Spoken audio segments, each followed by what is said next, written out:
ಎಲ್ರಿಗೂ ನಮಸ್ಕಾರ. ನಮ್ಮ ಅಡುಗೆ ಚಾನೆಲ್ಗೆ ಸ್ವಾಗತ. ಇವತ್ತಿನ ವಿಶೇಷ ಮೃದುವಾಗಿರೋ ಅವಲಕ್ಕಿ, ತೆಳು ಅವಲಕ್ಕಿನ ಉಪಯೋಗ ಮಾಡಿ ತಟ್ಟೆ ಇಡ್ಲಿ ರೆಸಿಪಿ, ಅಥವಾ ಇದನ್ನು ಬೆಣ್ಣೆ ಇಡ್ಲಿ ಅಂತ ಕರೆದ್ರೂ ಕೂಡ ತಪ್ಪಾಗೋದಿಲ್ಲ, ಅಷ್ಟು ಸಾಫ್ಟಾಗಿರುತ್ತೆ. ಮೊದಲನೇ ಸ್ಟೆಪ್ಪಲ್ಲಿ ಇಡ್ಲಿಗೋಸ್ಕರ ಹಿಟ್ಟನ್ನು ರೆಡಿ ಮಾಡ್ಕೋಬೇಕು.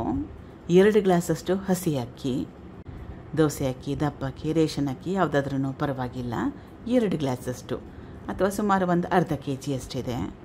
3/4 ಗ್ಲಾಸಷ್ಟು ಉದ್ದಿನಬೇಳೆ, 1 ಟೇಬಲ್ ಸ್ಪೂನಷ್ಟು ಮೆಂತ್ಯ ಕಾಳು.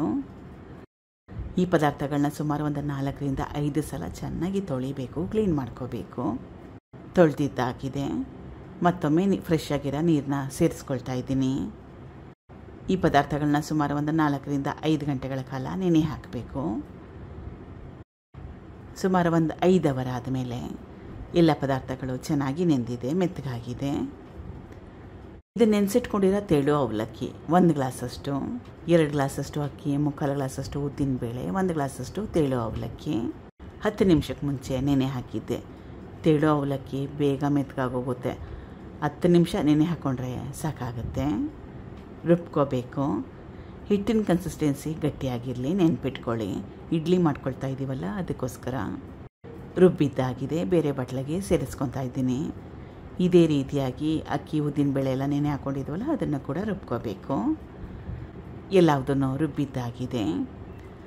2ರಿಂದ 3 ಸಲ ಚೆನ್ನಾಗಿ ಕಲಿಸ್ಕೋಬೇಕು. ಈಗ ಹಿಟ್ಟನ್ನ ಉಳಿ ಬರಕ್ಕೆ ಬಿಡಬೇಕು.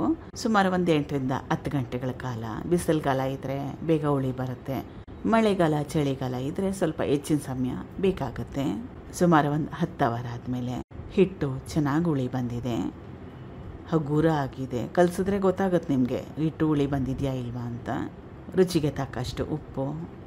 ಇಡ್ಲಿ ಮಾಡ್ಕೊಳ್ಳೋಂಗಿದ್ರೆ ಹಿಟ್ಟನ್ನ ಜೋರಾಗಿ ಕಲಿಸ್ಕೊಳಕ್ಕೆ ಹೋಗಬೇಡಿ, ಹಗುರವಾಗಿ ಕಲಸಿ. ತುಂಬ ಜಾಸ್ತಿ ಹೊತ್ತು ಕಲಿಸ್ಕೊಳ್ಳೋ ಅವಶ್ಯಕತೆ ಕೂಡ ಇಲ್ಲ. ತಟ್ಟೆ ಇಡ್ಲಿ ಸ್ಟ್ಯಾಂಡ್ಗೆ ಎಣ್ಣೆನ ಸವರ್ತಾ ಇದ್ದೀನಿ, ಹಚ್ತಾ ಇದ್ದೀನಿ.